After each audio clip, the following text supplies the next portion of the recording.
استخارہ کسے کہتے ہیں؟ کیا استخارہ کا کوئی مخصوص سنت طریقہ بھی ہے؟ استخارہ کی اگر کوئی سنت دوا ہو تو وہ بھی بتا دیں۔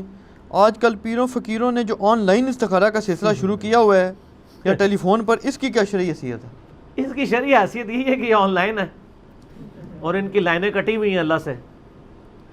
تو استخارہ کا تو کنسیپٹ ہی بالکل ڈیفرنٹ تھا، انہوں نے پتہ نہیں کیا بگاڑ دیا، انہوں نے تو مستقبل کی خبریں دینا شروع کر دی ہیں اس کی بنیاد کے اوپر۔ میری شادی ہوگی نہیں ہوگی، میری نوکری لگے گی نہیں، میرا ویزا لگے گا یا نہیں۔ استخارہ یہ تو ہے ہی نہیں تھا، وہ استخارہ تو صرف اللہ سے مشورہ تھا، اور مشورہ اس فارم میں کہ جو میں یہ کام کرنے جا رہا ہوں نا، اگر میرے حق میں بہتر ہے تو ہو جائے، نہیں بہتر تو نہ ہو۔ یہ تو معاذ اللہ یعنی انہوں نے اس کی شکل ہی بگاڑ دی ہے۔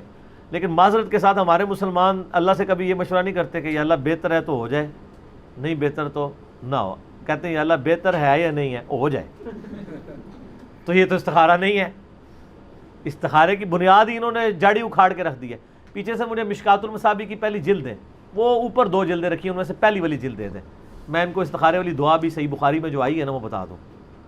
یعنی انہوں نے استخارے کا حلیہ بگاڑ گیا، تو مستقبل کی خبریں پتہ کروا رہے ہوتے ہیں، وہ استخارہ تو کہیں بھی موجود نہیں، استخارہ بالکل ڈیفرنٹ چیز تھا۔ صحیح بخاری میں حدیث ہے، جابر بن عبداللہ رضی اللہ تعالیٰ عنہ باقی اصحاب کہتے ہیں کہ اللہ کے محبوب صلی اللہ علیہ وآلہ وسلم ہمیں دعائے استخارہ اس طرح تعلیم کیا کرتے تھے جس طرح قرآن کی آیات، آپ ادا لگا لیں، اور ہمیں ہر اپنے دنیاوی معاملے میں مشورے کی طرف آپ علیہ السلام استخارے کی ترغیب دلایا کرتے تھے۔ اچھا آپ یہ دیکھیں کہ اس کا تعلق دنیا کی چیزوں کے ساتھ ہے، میں دعا بھی آپ کو پڑھ کے بتا دوں گا، دین کے ساتھ نہیں ہے۔ کوئی شخص یہ نہیں استخارہ کر سکتا کہ میں استخارہ کروں کہ سنی ٹھیک ہے یا شیعہ۔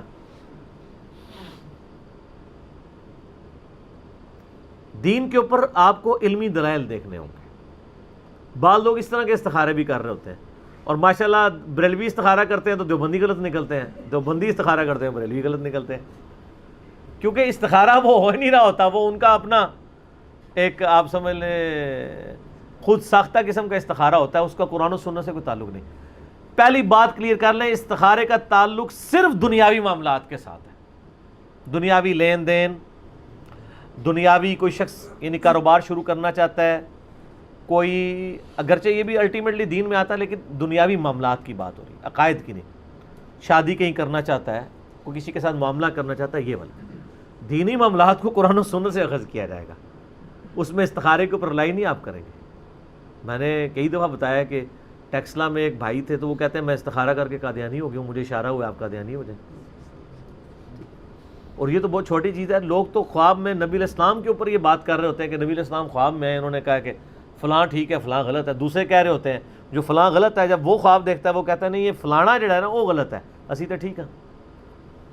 تو اس میں میرا ایک کلپ بھی ہے، مولانا طارق جمیل صاحب کا خواب، اس میں نے ڈیٹیل سے اس کے اوپر ڈسکشن کی، آج میں اس کو سکپ کرتا ہوں۔ یہ جو حدیث ہے نا جی، میں استخارے کے اوپر جو حدیث ہے صحیح بخاری اور صحیح مسلم دونوں کے اندر یہ حدیث موجود ہے، اور مشکات المصابیح میں آپ کو جو نفلی نماز کا چیپٹر ہے نا اس کے اندر آپ کو یہ استخارے والی حدیث مل جائے گی۔ یہ انٹرنیشنل نمبر کے مطابق مشکات میں اس کا نمبر ہے 1313 1313، بخاری میں ہے 1162 صحیح بخاری میں۔ جابر بن عبداللہ کہتے ہیں رسول اللہ صلی اللہ علیہ وآلہ وسلم معاملات کے بارے میں ہمیں اس اہتمام کے ساتھ استخارہ سکھاتے جس طرح آپ ہمیں قرآن کی سورت سکھاتے تھے۔ آپ صلی اللہ علیہ وآلہ وسلم فرماتے تھے جب تم میں سے کوئی کسی کام کا ارادہ کرے تو فرض کے علاوہ 2 رکعت نفل پڑھے، یعنی عشاء کی نماز کے بعد 2 نفل پڑھ لے یا جس وقت بھی، آسانی ہے۔ اس کے بعد کوئی خواب شاف نہیں دیکھنا ہوتا، لوگ کہتے ہیں کہ جناب 2 نفل پڑھیں، کسی سے گفتگو کیے بغیر سو جائیں، اگر سبز جھنڈی نظر آئے تو ٹھیک ہے، ریڈ آئے تو نہیں ٹھیک۔ سر یہ کہیں بھی دنیا کی کسی حدیث کی کتاب میں یہ بات نہیں لکھی ہوئی، کوئی جھنڈی جھنڈی نظر نہیں آنی، کوئی خواب کی گارنٹی نہیں ہے کہ خواب آنا ہے، صرف یہ ہے کہ اللہ تعالیٰ اس معاملے کو آپ کے لیے آسان کر دے گا یا اس معاملے سے آپ کو دور کر دے گا، وہی دعا کے اندر ہے۔ استخارہ صرف دعا ہے کہ یا اللہ مجھے بتا دے اس مسئلے میں، اگر میرے لیے حق ہے تو یہ حق کر دے، اگر یہ باطل ہے تو مجھے اس سے دور کر دے اور اس کو مجھ سے اور مجھے اس پہ راضی بھی کر دے۔ اس کے لیے آپ کو کوئی بیل کی آواز نہیں آنی، کچھ بھی نہیں آنا، یعنی وہ معاملہ خود بخود، یعنی آپ رشتہ کہیں کرنے جا رہے تھے، آپ نے دعائے استخارہ مانگ لی، تو اگر وہ آپ کے لیے بہتر نہیں تھا تو انشاءاللہ وہ رشتہ ٹوٹ جائے گا۔ لیکن اگر آپ یہ کہیں کہ یہ رشتہ ہو ہی ہو، اس کے لیے دنیا کا کوئی استخارہ ایگزسٹ نہیں کرتا، کیونکہ استخارے میں تو آپ اللہ پہ ڈال رہے ہیں نا کہ یا اللہ اگر بہتر ہے دین، دنیا، آخرت اور معیشت کے لیے، یہ سارے الفاظ آئیں گے۔ تو فرض کے علاوہ 2 رکعت نفل پڑھے، پھر یہ دعا مانگے۔ دعا سن لیں آپ، ورڈ بائی ورڈ آپ مشکات سے دیکھ لیجئے گا۔ اللہم انی استخیرک بعلمک واستقدرک بقدرتک واسألک من فضلک العظیم فإنک تقدر ولا اقدر وتعلم ولا اعلم وانت علام الغیوب اللہم ان کنت تعلم ان هذا الامر خیر لی فی دینی ومعاشی وعاقبت امری فاقدرہ لی ویسرہ لی ثم بارک لی فیہ وان کنت تعلم ان هذا الامر شر لی فی دینی ومعاشی وعاقبت امری۔ اور پھر آگے الفاظ ہے فاصرفہ عنی واصرف عنہ واقدر لی الخیر حیث کان ثم ارضنی بہ۔ زبردست الفاظ ہے۔ اے اللہ تعالیٰ، میں تجھ سے تیرے علم کی مدد سے خیر مانگتا ہوں، تجھ سے تیری قدرت کے ذریعے قدرت مانگتا ہوں، اور میں تجھ سے تیرا فضل عظیم مانگتا ہوں۔ بے شک تو ہر چیز پر قادر ہے اور میں کسی چیز پر قادر نہیں، تو جانتا ہے جبکہ میں کچھ بھی نہیں جانتا، اور تو تمام پوشیدہ چیزوں کا جاننے والا ہے۔ اے اللہ، اگر تو جانتا ہے کہ یہ کام جس کے لیے میں استخارہ کر رہا ہوں میرے لیے دین، میری زندگی اور میرے انجام کار یا میری آخرت کے لیے بہتر ہے، تو اسے میرے لیے مقدر کر، آسان کر، اور پھر اس میں میرے لیے برکت بھی پیدا فرما۔ اور اگر تیرے علم میں یہ کام میرے لیے، میرے دین، میری زندگی اور میرے انجام کار یا میری آخرت کے لحاظ سے برا ہے، تو اسے مجھ سے دور کر دے اور مجھے اس سے دور کر دے، اور میرے لیے خیر و بھلائی مقدر فرما، وہ جہاں کہیں بھی ہو، پھر مجھے اس کے ساتھ راضی کر دے۔ یہ پڑھنے کے بعد نبی علیہ السلام فرمایا پھر اپنی حاجت کا نام لیں، اگر وہ رشتے کے لیے کر رہا ہے، جس کے لیے بھی۔ یہ اردو ترجمہ بھی آپ پڑھ سکتے ہیں، عربی دعا ضروری نہیں آپ پڑھیں، یہی ترجمہ پڑھ لیں، اپنے الفاظ میں بیان کر لیں۔ اس کے بعد کچھ نہیں لکھا ہے، کوئی جھنڈی نظر آئے گی، رنگ نظر آئے گا، یہ صرف دعا ہے کہ اللہ تعالیٰ کے آپ سپرد اپنے معاملے میں کرتے ہیں، اگر آسانی ہے اس میں میرے لیے آسانی کر دے، مشکل ہے تو اس کام کو روک دے، رکاوٹیں ڈال دے اس میں۔ ہم کس لیے کر رہے ہوتے ہیں کہ رکاوٹیں ہٹائی جائیں، اس کے لیے کر رہے ہوتے ہیں، یا کبھی کہیں سے جان چھڑانی ہو تو خام خواہ کہتے ہیں استخارہ کی طرف جواب ہی صحیح نہیں آیا۔ صحابہ کو تو کبھی جواب نہیں آیا استخاروں کا، یہ آپ نے خود کہانیاں بنائی ہوئی ہیں۔ اور آن لائن استخارے تو آپ کو پتہ ہے وہ تسبیح سے بھی استخارہ کرتے ہیں، وہ باقاعدہ انہوں نے تسبیح ہاتھ میں پکڑی ہوتی ہیں، وہ نا، یہ ہم نے خود بھی چونکہ دیکھے بھی ہوئے ہیں، کیے بھی ہوئے ہیں، اللہ کے فضل سے، اللہ معاف کرے۔ اچھا، وہ کہتے ہیں جی، وہ جو استخارہ کرنے والے وہ کہتے ہیں آپ تسبیح ہاتھ میں پکڑ لیں تو آپ اپنی وہ چیز بیان کریں، تو وہ جو بندہ استخارہ کرنے والا ہے نا، وہ اپنے ذہن میں اس کو نا سوچتا ہے، اور دوسرے سے استخارہ کرا لے، حالانکہ یہاں استخارہ آپ نے خود کرنا ہے اپنے لیے، کسی سے تو آپ کروا ہی نہیں سکتے، کیونکہ مسئلہ تو آپ کا اس میں تو سارے سیکھے ہیں میرے لیے، میرے لیے، تیرے لیے کہ تو گزمانو کا جتنے مرضی تھا منو کے لینا دینا، میں اپنے ہی بات کروں گا۔ تو وہ پھر استخارہ جب کراتے ہیں نا، یہ جو آن لائن استخارہ ہے نا، وہ اس طرح ہی ہو رہا ہوتا ہے، وہ پیچھے بیٹھے ہوئے تسبیح پکڑے ہوئے ہوتے ہیں، وہ اگر تسبیح کہتے ہیں ایسے ہل پڑے تو اس کا مطلب ہے ہاں، اور اگر ایسے ہلے تو اس کا مطلب ہے نا۔ آپ ہنس رہے ہیں، آپ جا کے پوچھ لیں، نہیں ہلتی خود بخود ہے، وہ تو یہی کہتے ہیں خود بخود ہلتی ہے، ہل پڑتی ہے ویسے، پتہ کیوں؟ ظاہر ہے یہ کتنی دیر آپ سیدھا اس کو پڑھ کے رکھیں گے، ہلکا ہاتھ جھومش کھا ہی جاتا ہے نا، کہیں نہ کہیں جائے گی۔ ہاں، تو باقی ان کا تو کوئی اعتبار نہیں ہے، جو بھی ایسے کر دیں، اس کی تو کچھ کرنے کی ضرورت نہیں۔ میں آپ دیکھیں، میں آپ کو یہ ہاتھ لائے بغیر اس کو لا کے بتا دیتا ہوں، یہ دیکھیں، آواز ہل رہی ہے، نہیں میں ہلکی سی جھومش دے رہا ہوں، وہ آپ کو نظر نہیں آ رہی، ٹھیک ہے؟ تو وہ اس طرح استخارے ہوتے ہیں، یہ سب کا سب جو ہے نا وہ دھندا ہے پیسے کمانے کا۔ استخارہ کچھ اور چیز تھی، وہ اللہ سے دعا تھی اور مشورہ تھا۔ مشورہ یہ نہیں کہ اللہ نے جواب دینا ہے، جواب اللہ نے پریکٹیکلی دینا ہے کہ آپ کو اس کام سے دور کر دینا ہے یا وہ کام آپ کے لیے آسان کر دینا ہے، اور کوئی طریقہ نہیں ہے، ٹھیک ہوگا جی؟ لہٰذا یہ استخارے والوں سے بچیں، اور میں آپ کو بتاؤں یہ انتہائی ناپسندیدہ چیز ہے کہ وہ اس طریقے سے غیر شرعی افعال کرے اور مستقبل کی خبریں پتہ کرواتا پھرے۔ اچھا علی بھائی اس میں اجازت دیں تو آپ سے تھوڑا سا اپنا ایکسپیرینس اگر شیئر کروں۔ ہاں جی کریں۔ یہ میں اس کا کچھ پرسنل بھی گواہ ہوں کہ آج سے کافی سال پہلے کی بات ہے کہ میں نے نا یہ جو نام نہیں بچوں کے رکھتے، کافی سال پرانی بات ہے، کوئی تقریباً 11 سال پہلے کی بات ہے، تو مجھے کسی نے کہا کہ جی یہ بھی ایک علم ہوتا ہے۔ اس وقت غالباً آپ سے میرا خیال ہے میری کوئی سلام دعا نہیں تھی، واقفیت نہیں تھی، علم الاسماء کہتے ہیں علم الاسماء۔ تو میں نے اس طرح کسی سے رابطہ کیا، بڑے جو کہ پاکستان لیول بلکہ انٹرنیشنل لیول پہ مانے ہوئے تھے۔ اچھا وہ صاحب غالباً ملک سے باہر گئے تھے، ان کی بھی غالباً کوئی خاتون تھی، وہ بولی تو میں نے کہا جی اس طرح مجھے بتائیں جی، میں غالباً اس وقت میں نے کہا شاید زینب نام رکھنا چاہتا ہوں۔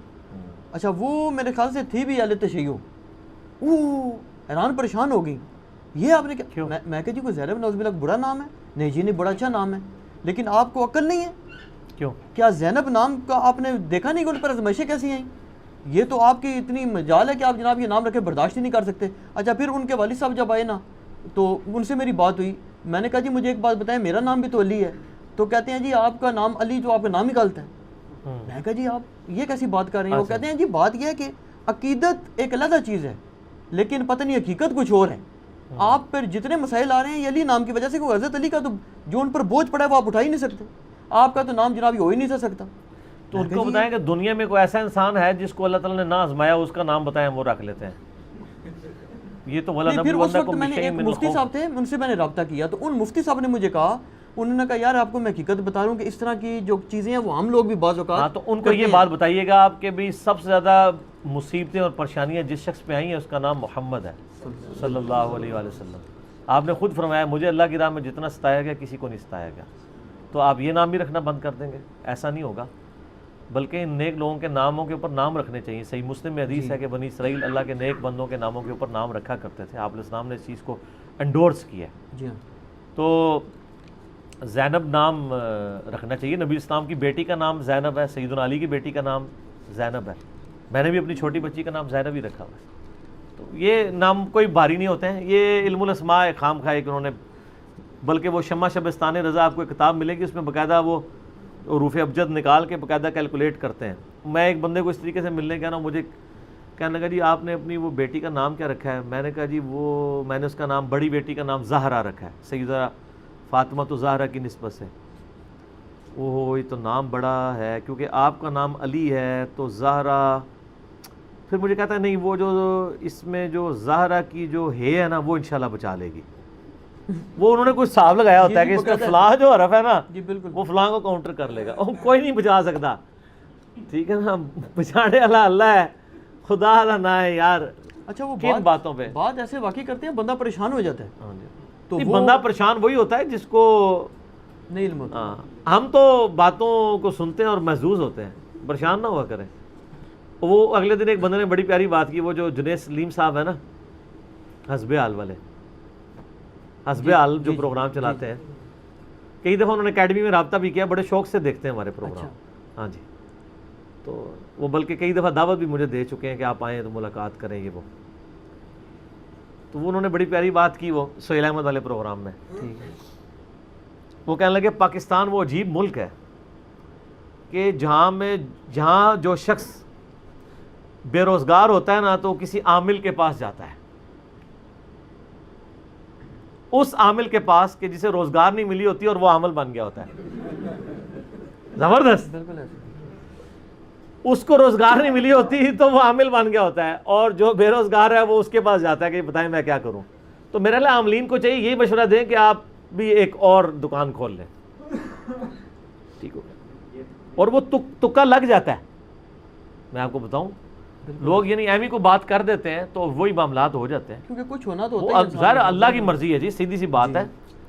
نہیں دعا پہ تو ہم یقین رکھتے ہیں نا کہ نیک بندے کی دعا اللہ قبول کر سکتا ہے، اس میں تو کوئی نہیں ہے ایسا مسئلہ، مستجاب الدعوات بھی لوگ ہوتے ہیں، لیکن بعض اوقات دعا کی قبولیت آپ کے لیے مصیبت بھی بن جاتی ہے کہ آپ اس دعا کے بعد پھر آپ کے لیے آزمائش شروع ہو جاتی ہے، آپ نے ایک چیز اللہ سے مانگ کے لی اور بعد میں وہی آپ کے لیے عذاب بن گیا۔ اس لیے اللہ تعالیٰ سے ہمیشہ خیر کے طلبگار ہونا چاہیے، کیونکہ اللہ تعالیٰ مستقبل کو دیکھ سکتا ہے، ہم دیکھ نہیں سک رہے، ورنہ تو انسان کو اگر مستقبل دکھا دیا جائے تو انسان اپنی کئی خواہشات سے انکار کر دے کہ یا اللہ یہ نہ ہو۔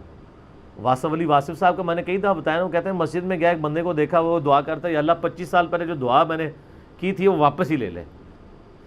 تو کہتا ہے میں نے اس سے پوچھا کیا ہوا؟ اس نے کہا 25 سال پہلے میری بچیاں ہی تھیں, میں نے بڑی رو کے بڑی منتیں مان کے تو اللہ سے ایک بیٹا مانگا تھا, وہ آگے سے وہ نشئی نکل آیا, پورے گھر کا سامان بیچ کے کھا گیا.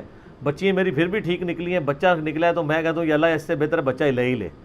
تو انہوں نے کہا اس سے بہتر ہے جو دعا قبول نہیں ہو رہی ہوتی نا. اور یہ مسئلہ تقدیری تو آپ کو قصہ جو قرآن میں خضر اور موسیٰ میں یہی سمجھایا گیا تھا نا کہ بعض اوقات آپ کی منشا کے خلاف کام ہوتے ہیں لیکن الٹیمیٹلی آپ کے حق میں وہ بہتر ہوتا ہے. مسئلہ تقدیر سمجھایا گیا تھا, اس کو بزرگوں نے اور طرف کر کے اپنی کہانیاں سیدھی کرنی شروع کرتے ہیں. ٹھیک ہو گیا.